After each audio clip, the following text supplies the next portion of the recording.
നമ്മുടെ Kottayam medical കോളേജിലുണ്ടായ incident എന്ന് പറഞ്ഞു കഴിഞ്ഞാൽ വരുത്തി വെച്ച ഒരു അപകടം എന്നേ പറയാൻ പറ്റത്തുള്ളൂ. എല്ലാവരും അറിഞ്ഞു കാണുമല്ലോ, കോട്ടയം മെഡിക്കൽ കോളേജിലൊരു ബിൽഡിങ് കുത്തിനെ വീണ് ഒരു സ്ത്രീ മരിച്ചു. ഇനി എത്ര പേര് മരിച്ചെന്നുള്ളതിനെക്കുറിച്ചൊന്നും നമുക്കറിയാൻ പാടില്ല. ആ മരിച്ചതിനല്ല രസം, ആ സംഭവം നടന്നത് 11 മണിക്കാണ്. 11 മണി സമയത്ത് ന്യൂസ് വയ്ക്കുമ്പോൾ ചാണ്ടി ഉമ്മനൊക്കെ വന്ന് പറയുന്നുണ്ടായിരുന്നു, ഇനിയും രക്ഷാപ്രവർത്തനം വൈകിപ്പിച്ച് കഴിഞ്ഞാൽ ഞങ്ങൾ ഇടപെടുമെന്നൊക്കെ പറഞ്ഞിട്ട് അങ്ങനെ പറയുന്നുണ്ടായിരുന്നു. എന്തായാലും 11 മണിക്ക് നടന്ന സംഭവത്തിന് രക്ഷാപ്രവർത്തനം തുടങ്ങിയത് 1 മണിയായപ്പോൾ. നാടാണ്, നമ്മുടെ നാടാണ്, ഏറ്റവും സേഫ്റ്റി ആയിട്ട് ജീവിക്കാൻ പറ്റുന്ന നമ്മുടെ എല്ലാ രാഷ്ട്രീയക്കാരും എല്ലാ മന്ത്രിമാരും ഉറപ്പുവരുന്ന നാടാണ്.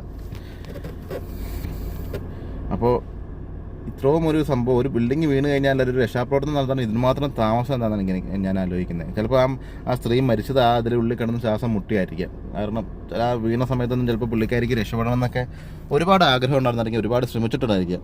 ഒരു രക്ഷയ്ക്കായിട്ടൊരു കൈ എത്തുക എന്ന് പറഞ്ഞാൽ ഈ കോട്ടയം മെഡിക്കൽ കോളേജ് പോലത്തെ സ്ഥലത്തിൻ്റെ അടുത്തൊന്നും രക്ഷാപ്രവർത്തനത്തിന് വൈകുകയാണെങ്കിൽ ഇത് ഈ സംഭവം നടന്ന ഒരു സാധാ ഗ്രാമപ്രദേശത്തൊക്കെ ആണെന്നെങ്കിൽ എന്ത് ചെയ്യുമായിരുന്നു?